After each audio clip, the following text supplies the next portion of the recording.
Without further ado, let's just get this started. Now, today we are talking about the ever hot topic. We thought it was going to be put at rest, for a while, but nope. Delta is here to stir us up, and is to stir us up not in a good way. So today our webinar topic centers around the Delta variant. What should we do in order to curb this transmission, and also to protect ourselves and live ahead of the virus. Now today, again, we're so glad that Prof Dr. James Koh is happy and pleased to join us again. So Dr. Good afternoon, everyone.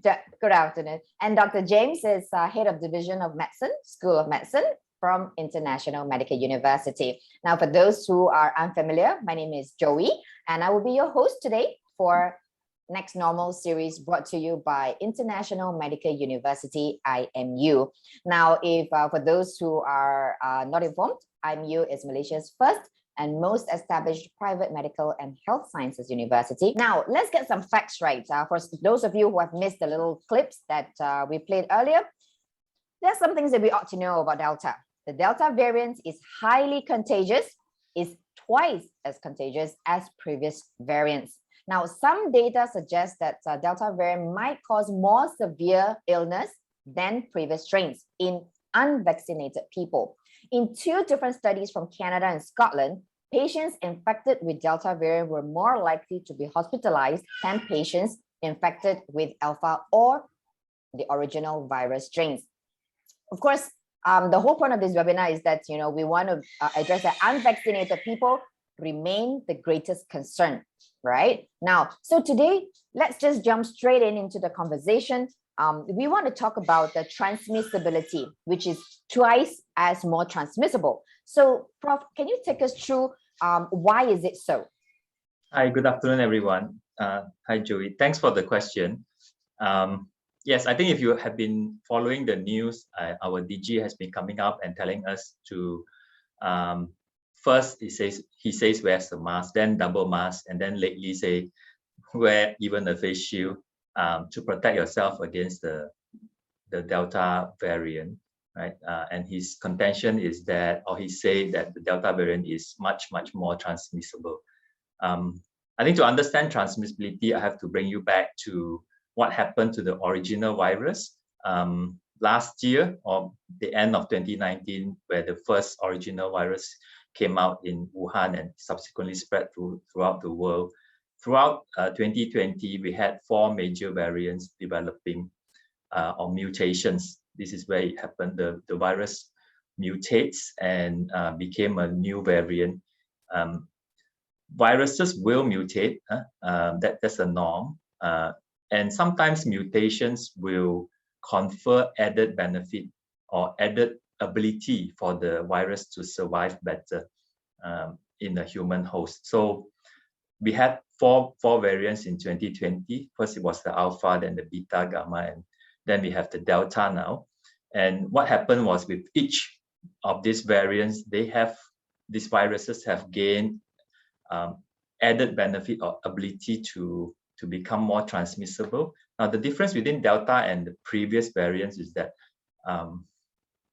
before that, for the virus to infect the cell, it has to gain entry into our cells. And to gain entry in the cells, it has to attach itself to the receptors on the cell. So to put it really in a layman term, the virus spike protein, those little spikes on the virus, acts like a key and is finding a lock, which is on the cell, a receptor.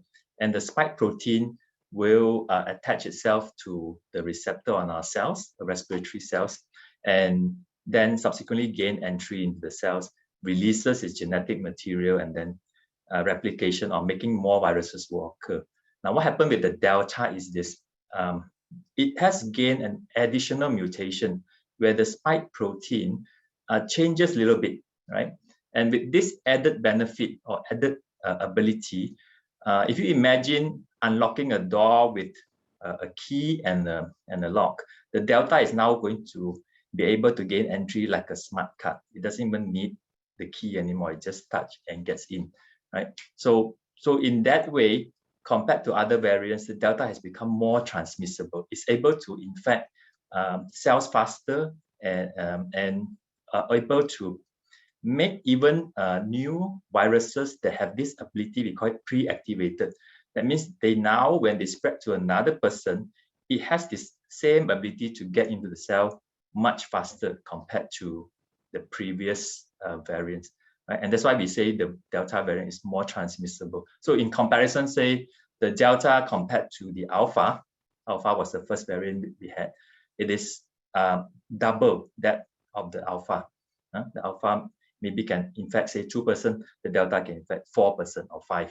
So can we understand a little bit on why does mutation occur and what does it mean when it comes to treatment? What does it mean that it resists treatment?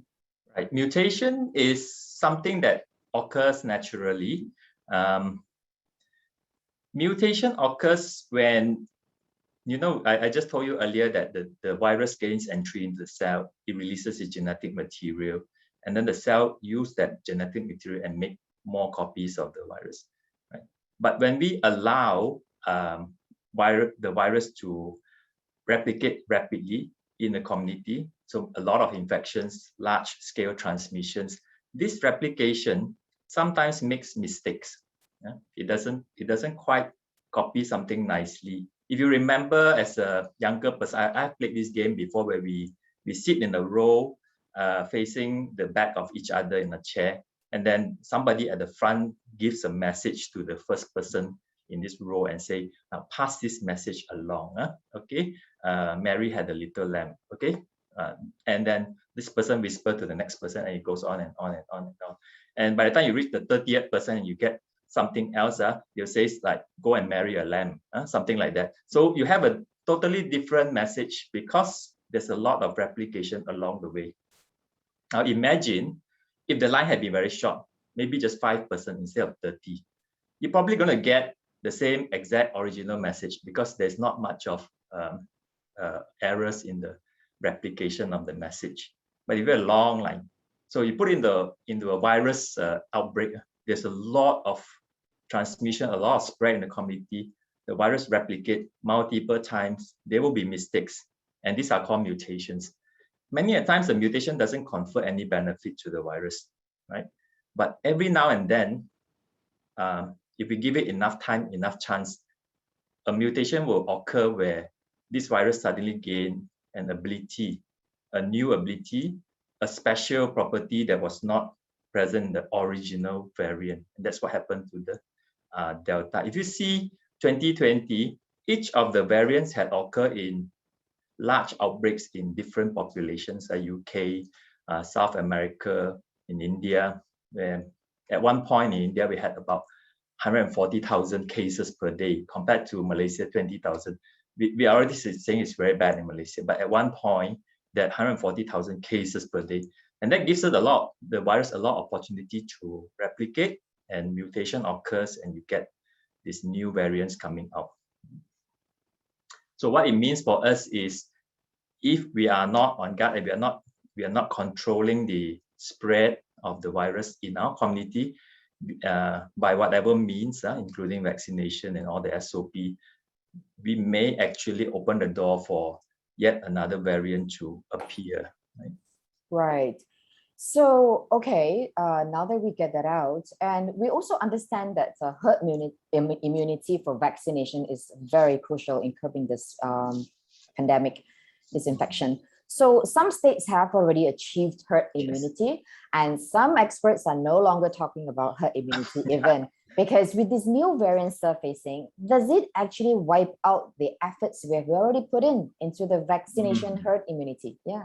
That is true, because the vaccines that we have are largely produced, the first two vaccines was largely produced end of last year, and it was targeted towards more or less the variants that already appeared before that. And the first vaccine that's released is almost at the same time as the Delta variant coming out. So I would say, that when they make the vaccine, they were actually making the vaccine more effective for, say, alpha, beta, and gamma, and all that, right? So that is one thing. So we were really vaccinating the the population at a really fast rate. Malaysia has one of the fastest vaccination rates. And if you look at certain states in Malaysia, Klang Valley, Negeri Sembilan, where I'm in now, we are seeing a drastic drop of cases now daily. And I think we attribute this to the very, very fast vaccination within these two states, 2 or 3 states, and cases are dropping. But at the same time, you can see the states that are not do not have such a high vaccination rate. Most of the states are still below 30%, whereas Klang Valley 80, 90, 100%, and Negeri Sembilan 60, 70%. We are around there now, which is very high, right? And the concept of herd immunity is that if we manage to vaccinate about 80% of the population, this 80% of people who are vaccinated will then act as a barrier or a protection wall against the infection of people who are unable to get vaccinated for whatever reasons. They may have some conditions that don't allow them to be vaccinated, or they may have declined vaccination for whatever reasons, right? So this 80% will act like a barrier wall, right? Now, some experts already say, no, it doesn't work. Why? Because for this herd immunity to continue to be effective, right, the community have to be quite static. So it's working now because we can't cross states, we can't cross districts, right? But when it's lifted, when travel restriction is lifted, right, and the other states are not, the people in the other states are not, don't have that higher vaccination rate, people start leaving where the herd immunity has been achieved, people start leaving, and people who are unvaccinated may come in. So that will change the equilibrium, right? Imagine a time where the whole country is vaccinated, we have 80%. And this morning when I heard on the radio, they say by October, we should be able to reach 80% of adult population to be vaccinated. And that's great news, but that's within the country. But what if we open our borders? Again, the same thing will happen. People who are from countries where they have less vaccination rates come and visit us. And when we leave to other countries as well, when we are vaccinated, again, that equilibrium is disrupted and the herd immunity will then, of course, change, right? So you got to look at things globally. You got to get everybody vaccinated if possible, right? Then we can say, yeah, the world is a safer place now. We can more or less go back to where we were before. But at this point of time, we haven't reached that. The bottom line is, as much as we want to, put a lot of hope in herd immunity, like what Prof you have pointed out, it has to be static, but the community is dynamic, Correct. and as the restriction eases in, so we are risking ourselves as well with vaccinated and non-vaccinated people. So there is also a chance of transmission, and when it happens, and then mutation will continue to happen. Yes, and with the Delta, the people who are vaccinated and unvaccinated are equally at risk of getting, right? They both can get infected with the Delta. Research have shown that even among vaccinated people, when they are exposed to the Delta virus, they produce a lot of viruses, right? Same as the unvaccinated people. So that means a vaccinated person can be as infectious as a non-vaccinated person when it comes to the Delta variant. The only difference between these two is that in vaccinated people, they don't stay infectious for as long as the unvaccinated person, right? For example, just say an unvaccinated person may harbor the viruses for say 4, 6, or 8 days, but the person who has had the vaccine may only have the high viral load, a lot of viruses in the respiratory tract, which makes them infectious for a day or two, and then after that, it sort of become less infectious compared to an unvaccinated person. So they start off the same, but they may not last as long as an unvaccinated person.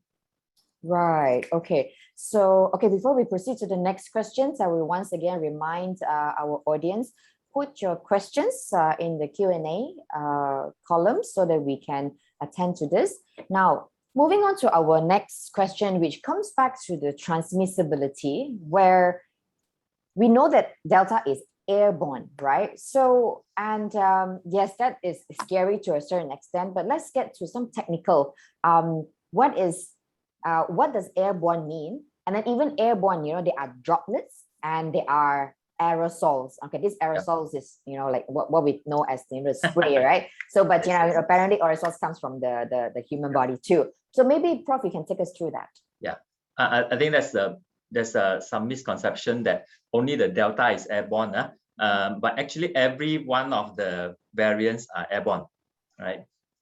Why we only discover now is because in the early part of the pandemic, you remember we were stressing on wiping surfaces, we were stressing on wearing one mask. In fact, in the very, very early stages, we even said that only people who are unwell should wear the mask, though others don't have to wear the mask. Because at that point, we were basing our knowledge on other similar viruses that were largely spread by droplets. Droplets means they are really huge. Imagine when you sneeze and then your handkerchief gets wet because of the droplets. Those are large particles and they just fall to the ground or surface very quickly. They don't spread very far away. Right? But as more and more knowledge comes in, when a lot of scientists do research, we are now quite confident that the coronavirus spread more by airborne method rather than droplets. And in this case, we are talking about aerosols. Joey has put a nice example. A good example of aerosol would be using an insecticide and spraying it in your room. You walk in, another hour later, you can still smell it, right? Because these particles, as long as the air is not moving, will stay floating in the air. And that's what's happening with coronaviruses, right? If somebody even just speak or breathe quietly or sing or shout in a room where the air is very still, the virus will be airborne. They are aerosols. It will be airborne for hours in that room. Okay? And that's why you see the SOP has changed somewhat now. We are asked to wear double mask. Everybody has to wear a mask, whether you are well or unwell, and because that protects each other, right? And now the DG say, well, for another added layer of protection, you may want to consider wearing a face shield as well. And many of us healthcare workers in the hospitals, we have been wearing face shields for many, many months now. I think you have seen a lot of photos of us on the social media. All of us look like astronauts because we are wearing the face shield. And now the DG said, well, that is another added layer of protection for all of us.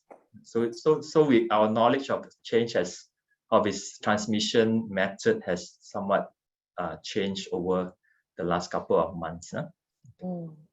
Okay, so yeah, I guess, like as the variants continue to surface, I mean, Delta has obviously become, a dominant variant that we're talking about. So understanding how the transmission works, how it happens, will help us to protect ourselves better. Now, so I mean, know that it's airborne, like aerosol, it can stay for a while just because it has the smell, right? But COVID doesn't smell, Delta doesn't smell. So how long can the virus remain in the air, and can it be attached to surfaces, and how long does it live on these surfaces? I was in the conversation the other day, I was just saying I wish COVID has got color, so that we know where it is, we can see where it is, not just smell. If it's got color and smell, even better.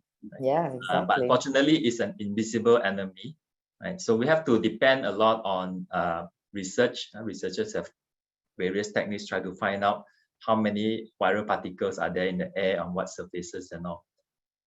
Excuse me. But generally, the virus, like I said earlier, can be airborne in aerosol form for hours, right?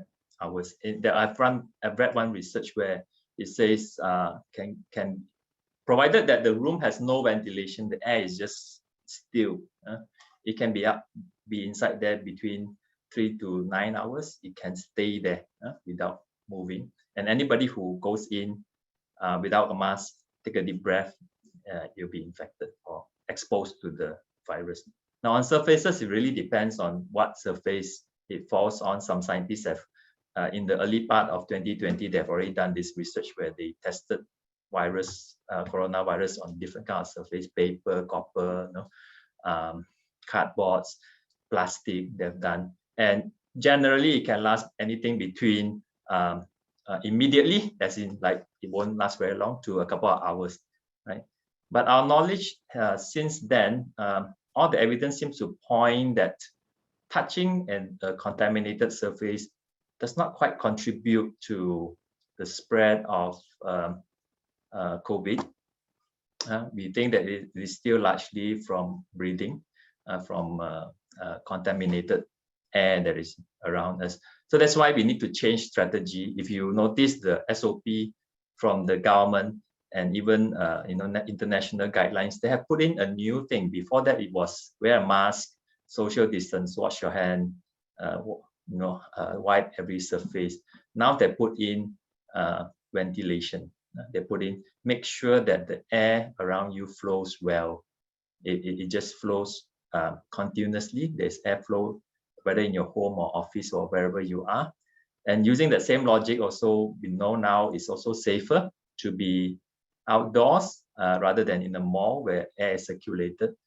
That's why the government has allowed people to go outdoors now, do activities that you can do alone, like walking, jogging, hiking, things like that, provided it's outdoor, because there are a lot of airflow, and as long as you stay within a reasonable distance from each other, you should be quite all right, compared to someone who does the same thing in a mall, right, or in an enclosed space. Right. So, wow. So it almost feels like when you go out, you got to be like, really, really careful. And I think I remember you mentioned something about when you go out, you just have to assume that it's going to be data variant everywhere, so that you can take the maximum precaution to protect yourself. Okay. So observing SOP, maintaining social distance is still very, very important. Now, also avoid crowded spaces. Now, having said all that, understanding a little bit more about Delta. So what is next, right? So, and as we can see, even though cases are climbing, but, restrictions are gradually being lifted, it's also to maintain and sustain the livelihood that we have lost so much. So with the implementation of the National Recovery Plan, what would your advice be for people who want to resume life as before, like dining in, and should we even consider the vaccination status of others? And then also, I think we're also debating, on should we reopen schools? Yeah, right. I'll answer the last part first. The school, they were supposed to open in September. Now they have shelved it to October, and I think that's a good idea, because with that little bit of time we bought, they are thinking of, or they are going to move ahead and vaccinate those who are in their teens, right? So maybe 16 to 18 first, and then cascade down. That's what I read in the news. And I think that has some logic behind it, because those who are in the later teens, they are actually facing rather major exams before moving on to college life and university. So they are targeting that. So it's going to be a staggered vaccination, right? And the vaccines that we use have been proven to be safe, even for children 12 and above. Now, some of you may ask, why not 12 and below? There's a reason for it, because the trials that they do for when they test out all these vaccines, we don't usually test on children first, right? So the data for younger folks are still lacking. So usually they test on healthy adults, to see the effect of a new treatment or management. Right? So later on, when everything is established, they may move on to other categories of the population. And that's why information or data supporting vaccination for those below 12, they're not quite there yet. We are not sure whether there are any side effects or long-term effects, right? But we are quite sure that it works very well for adults. Okay, even for teens, like Pfizer, they have already come up with good evidence that it does work for teens. So that's why we are quite confident to give it to people in that age group. So that's one. And two, when you mention vaccination status, I know that the government, even in phase 1, has allowed vaccinated people to go out and eat, dine in, provided SOP is followed. Although if you follow the news, not everybody would buy in on the idea. I have driven around my neighborhood quite a lot and not finding a restaurant that would take me in to dine in, because people are, and in one sense, I think that's a good development. People are fearful. It's not a bad kind of fear. It's a healthy kind of fear, because they want to protect themselves. They want to protect the patrons as well. So many of these outlets are still practicing, just take away, no dine in.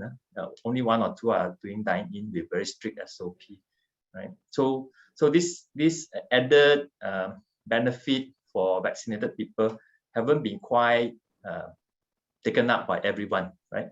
But there's a logic behind it, because we know that from evidence, people who are vaccinated, they tend to do better compared to people who are unvaccinated. Nevertheless, unvaccinated people are still at risk of getting the virus. So just to cut the story short, I think regardless whether you're vaccinated or unvaccinated, regardless of how much of restriction is lifted, I think for now, we really need to be mindful of the next person, the person in the next table, the person in the next, in the walkway, the person who we pass by. I think we need to be mindful of everybody. I think we need to keep on sticking to the SOP until a time where all of us are equal, in a sense, at least in our vaccination status. Then the virus, we will have learned to live with it, and we will be able to manage it better than currently. So in some states, actually, like Selangor, KL, because the vaccination rate is so high, herd immunity has been achieved, borders are still closed. In fact, it's actually quite okay, I feel, to go out and dine in and all. But the same principle cannot be applied for other states where they have not achieved this herd immunity.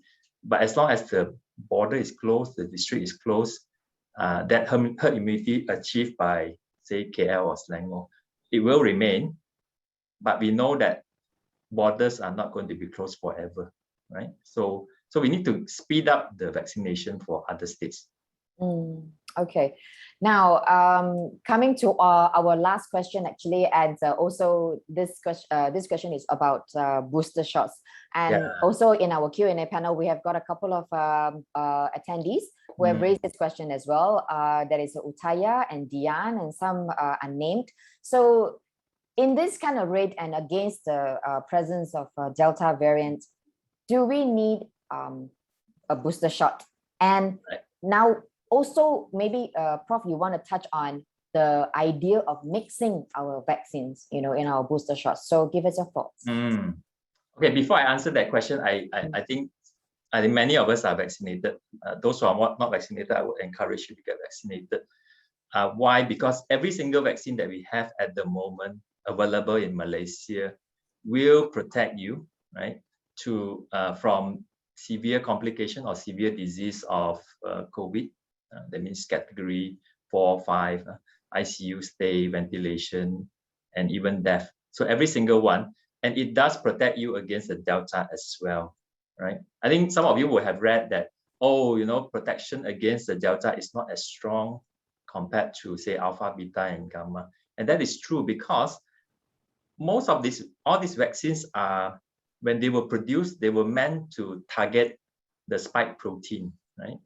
And now the Delta variant, the spike protein has sort of changed a little bit. It is very different from the previous 3 variants. So, but our vaccines are still able to, stimulate antibodies that can still recognize the spike protein. For instance, if just say a lady who always have black hair and one day decide to have a purple hair, right? But I can still recognize her despite the purple hair, right? It has changed drastically. The hair color has changed so drastically, right? So it's like the Delta, Alpha, Beta, the original has got a spike protein, and now the Delta has got a spike protein that's slightly different.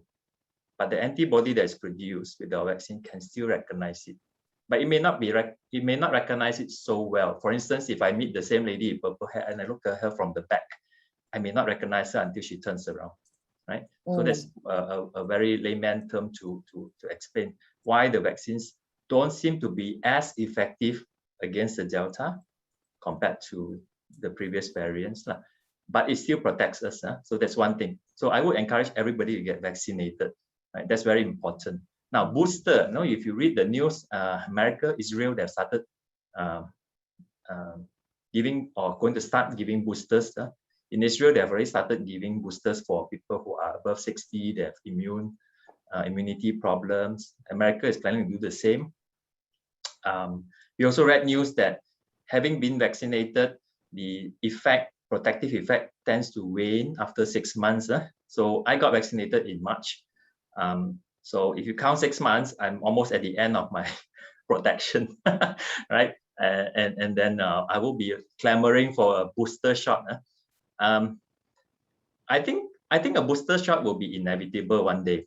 We all will need the booster shot, as with other viruses like the influenza. But I think the more important thing is my booster shot going to deprive someone of his or her first shot? That is, I think, a very, very important thing that we need to consider, right? And that's where all this vaccine politics comes in. Unlike Malaysia, there are many other countries in Southeast Asia that have very, very poor vaccination rate, like Vietnam. They're having like 10%, 12% of their population only vaccinated because they couldn't even get the first shot. Sometimes we may ask for our booster, we may actually deprive someone with the first shot. So yeah. And as for mixing of vaccine brands, it has been done other countries, but even locally we have done it, but only to people who have received one vaccine, say AstraZeneca, and then develop really bad complications from it, and then we switch to a different brand. We have done that with these patients, but by and large, still, if you have received brand A, you're going to get brand B for the second dose. Right. Certain special conditions, we get different brands. I see. So I guess there isn't a one size fits all. And I think Yes. Thanks, Prof, for addressing the questions too, because one of our attendees actually talked about, while we get booster, and then some other developing or non-developed countries are struggling for their first dose. So I guess it's quite a decision to make, but we'll get there. Okay, so while we are at it, with just to recap what Prof had suggested, that the current vaccine will still be able to protect us Yes. against Delta variants, although it's different, but it will still be able to recognize the virus. And also, one of the questions that I'm seeing here is that will people, get the vaccinated ones will be as sick as before if, let's say, they get infected? The answer is obviously is the symptoms will be less severe. Okay, yes. So I hope we have answered the booster questions. Now, as we go along, we want to also talk about the mortality post-vaccination. Just a reminder, I'm sure we have already touched on this one, is that what do you call that? While there are complications, from 2 doses. I mean, like post-vaccination. If, let's say, you are fully vaccinated and you still get infected, the scientific term for this is breakthrough infections. Yes. So, of course, there are many risk factors that come into play too. So we won't be able to comment on, why does this still happen? Because that brings us to my next question. Even though why are the death cases still high at 250 to 300 despite vaccinating at such a high speed? So why are we not seeing the bell curve like India or the US? So, Prof, you want to take this on? Tricky question. This time last year, August, we were traveling. Everything was lifted. I still remember because my Google photo keep on reminding me that I had a good time. And then this year, we are all sort of stuck, right? And if you recall, sometime last year around this time, the daily cases were around 200, 250, and that time we were already like, very jinjang, very, drama, so many cases and all that. Fast forward 1 year, we have 20,000 per day. That's a lot. But and then of course you see the death rate keep going up, and you get worried. But this is all maths actually. If you're going to count it by the rates, the death rates, it more or less still remains the same. It's about 1%. Right? Even of 200 or 1%, you get two deaths per day or something. Right? 20,000 deaths, 1%, you get 200 deaths per day. That is how it is. It's because there are far more cases now compared to last year, but when you count it by percentage, it's still the same. Right? So if you want to say, that this COVID is a very deadly disease, not actually, right?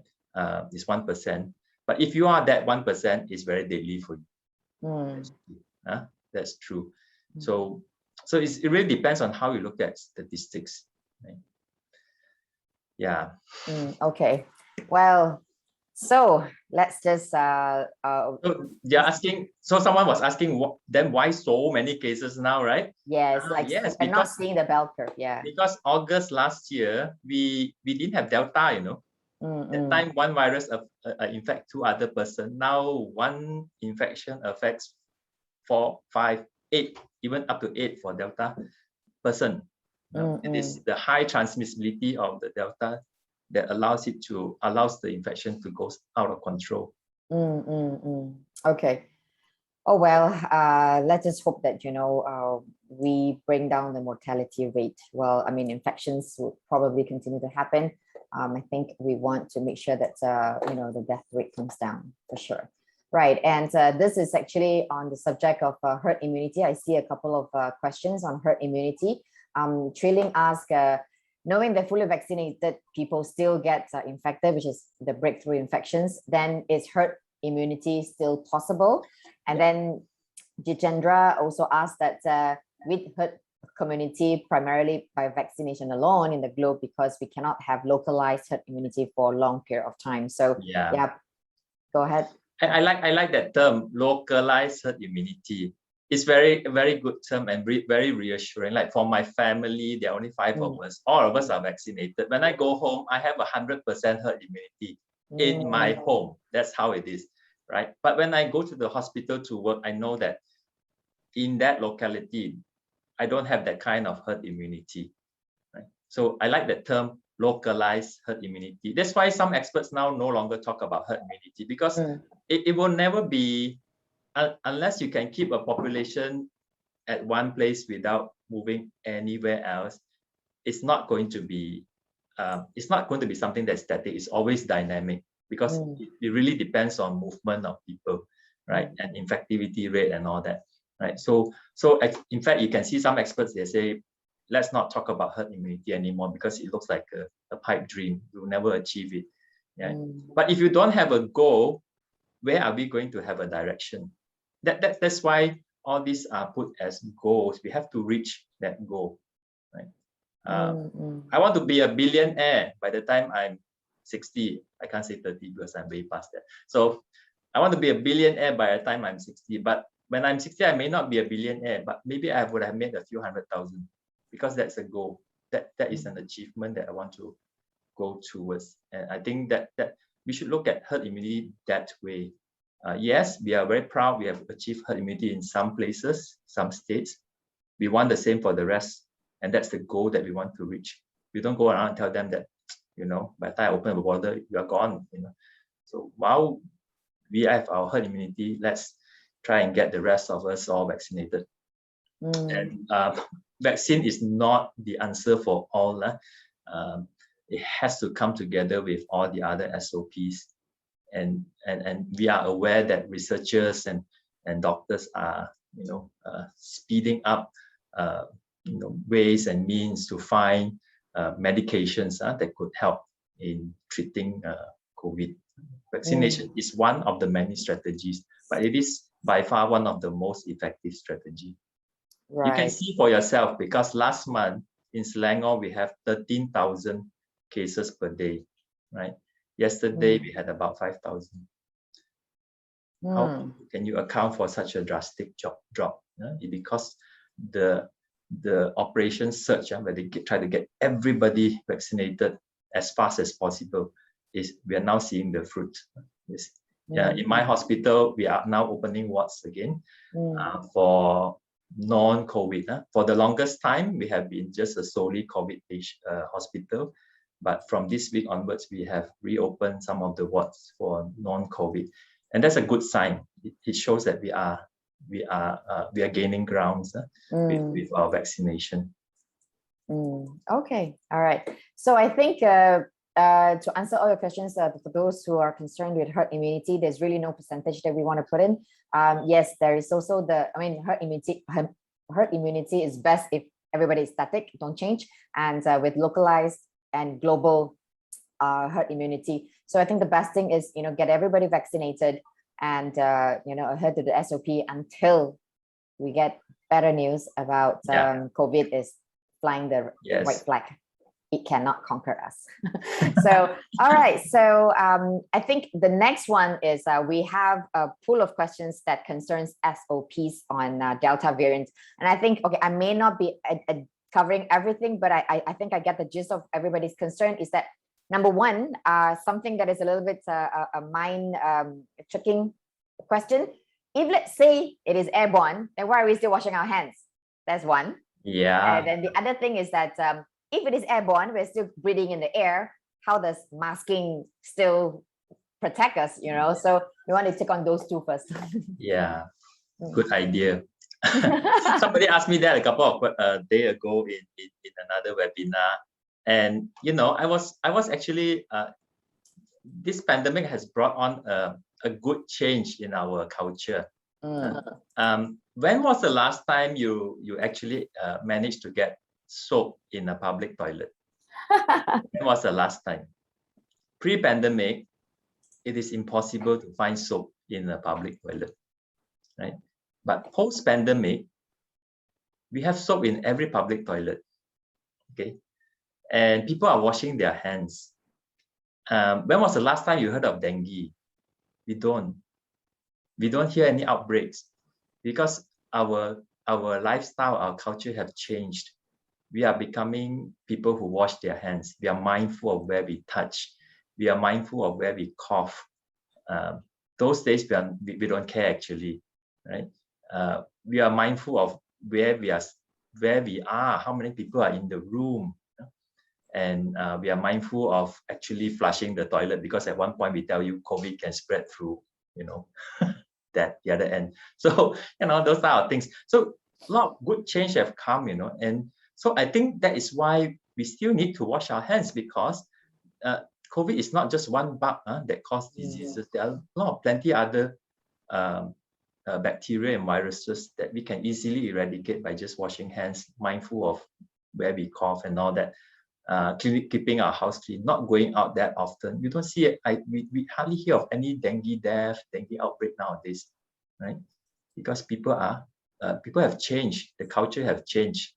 The new norm has brought in some new good practices. That's one, right? The second one is quite if I enter if I go into a refrigerator, I know it's going to be cold, and I'm only wearing my pajamas. I will still want to wear my pajamas. I don't want to go in naked, right? So basically, I know it's airborne. We're going to breathe it in anyway, but any protection is better than no protection. That's what I'm trying to say. And the DG's data from this morning, it says if you wear double mask, one surgical mask, one cloth mask, wears a face shield, you cut down your risk by 96%. I would take that anytime over 0%. But yeah, we have to make changes to our lives and adapt, right? So avoid crowded places. Don't stay in a place for too long, right? Make sure the airflow is good. Wear your mask. the same old thing over and over and over again. Yes. Okay. Now, of course, protection, like protecting ourselves also means that we are protecting against the others, protecting others. So now, a little bit further about this airborne transmission. Sue asked if ionization kill and remove virus from the air. Yeah, some of the air filters are the high-end one. They will say ionize. I don't really know that much about ionization, but I do know that if your air filter has got a UV light, it will kill the virus, right? But I have to caution you, if you really are thinking of using, as long as the UV light is, some of the UV lights, they are concealed, you don't actually see it, and that's fine. But if you have a UV light that can be seen, you may put others at risk, because the UV light can cause eye damage and skin damage if you don't take the proper precaution. But yes, UV light can kill the virus. Okay. So I don't know about ionization. Okay, so this from Dr. Sunil. WHO has declared that COVID is becoming endemic in India, so that is one level down. When do you think Malaysian is getting there? I think it's already endemic, whether we like it or not. Oh, okay. Yeah, it's here to stay with us. Somebody asked me on the other webinar, when can we go back to normal? Well, this is the normal. We will not go back to a pre-pandemic normal. Right. Okay. But I would long for a day where, of course, I don't have to wear a mask. I can actually see anything below the eye, and it would be good to see a real smile outside. Not webinar, of course, we don't wear a mask because we are all in our confined places. Yes. Yeah. But when we go out, we hardly recognize anyone because of the mask. But one day it will come, but the virus is not going to go away. Let's hope we don't have to learn to smile with our eye. We should learn to smile with our eyes. We should. I think, yeah, there's more than one way to express joy and all that. I think our eyes can carry a lot of message. Okay. Well, anyway, Cezanne, okay, we are approaching to the end of our session. I'm just going to take a couple of more questions here. And I think there are a couple of attendees who are asking about, is there a way for us to identify if our infection is due to Delta variant? Like, will we find out if we are infected by Delta? Okay, the test kits that we have that you can readily buy over the counter now, the saliva test kits and even the nasopharyngeal, they don't tell you what variants you have, right? They're not designed for that. They're just designed to tell you whether you are possibly infected or not infected. Right? To actually know whether you have the Delta or not, you actually the sample needs to go through more testing. We call it genotypic testing, which we don't routinely do. Okay, so that's why you see in the MOH, even when they release, they say how many Delta variants, all those samples, yes, we collect, but we don't do it immediately. It comes out a bit later, and it takes time, of course, added cost. So our over-the-counter tests are not designed for that. So we will not know whether we have the Delta or not. Okay.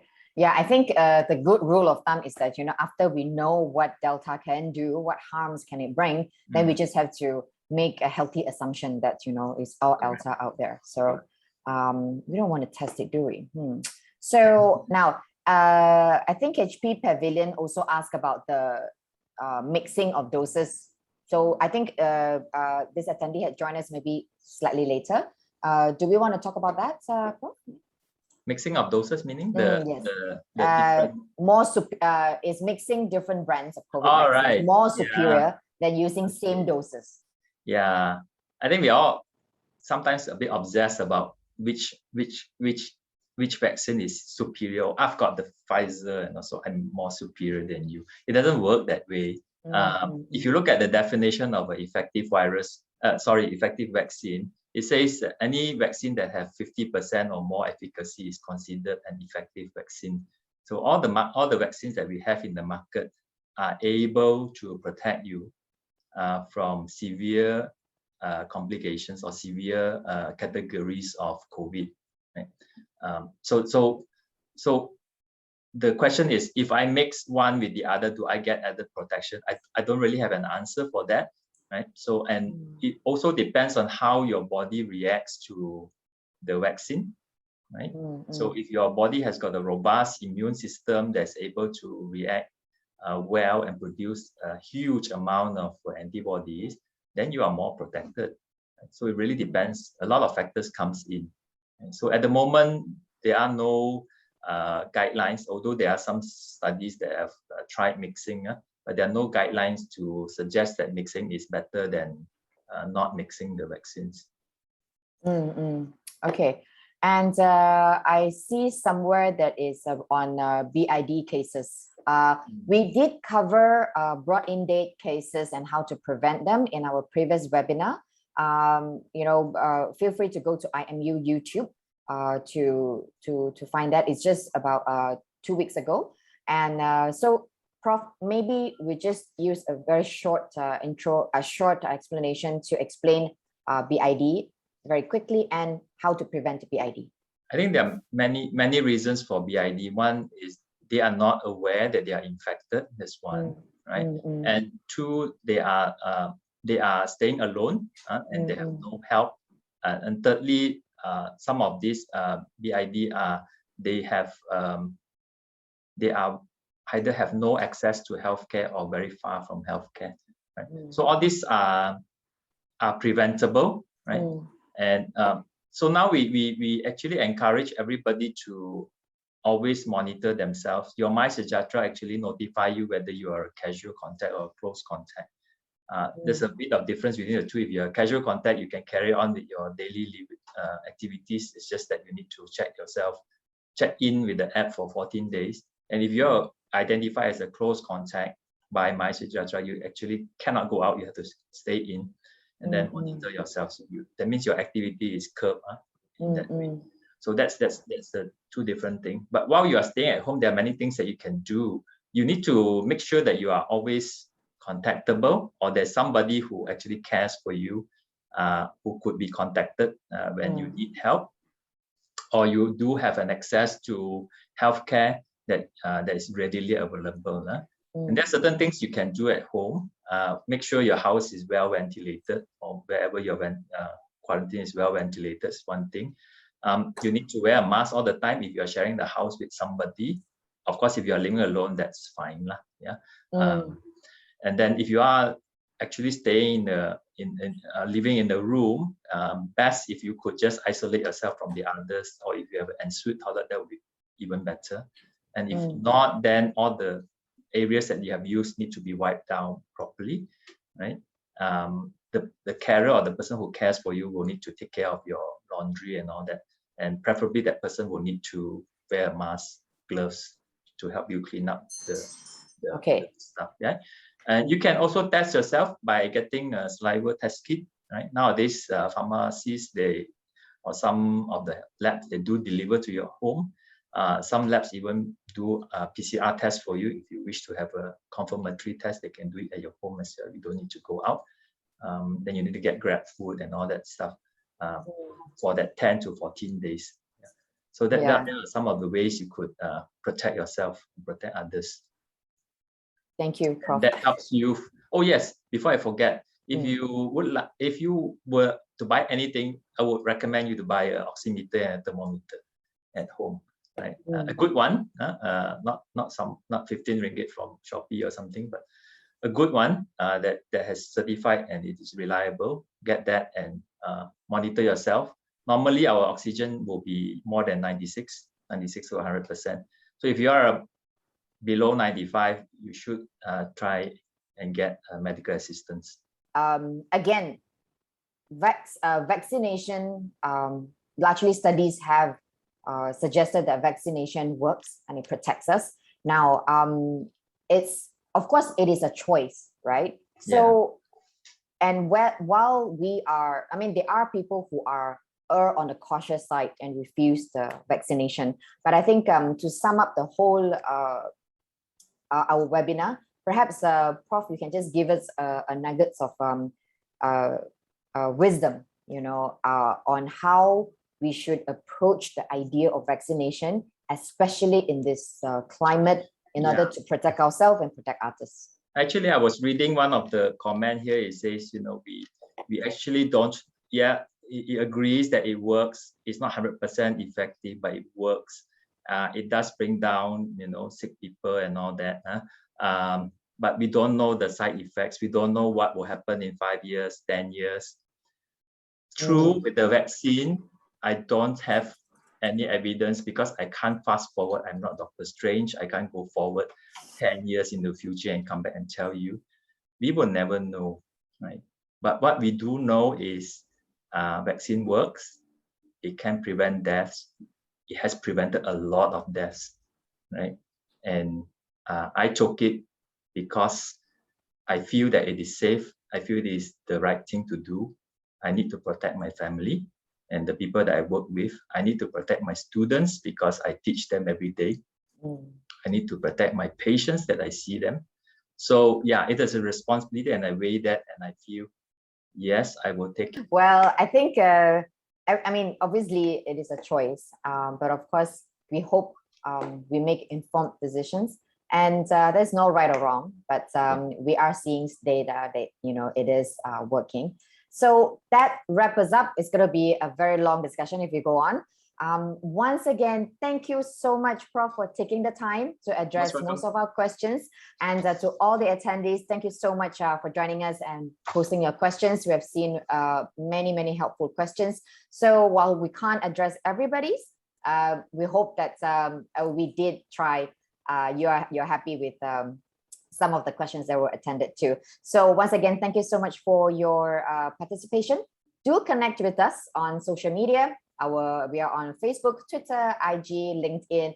Again, thank you so much and have a pleasant day. Bye. Stay safe, everyone. Stay safe.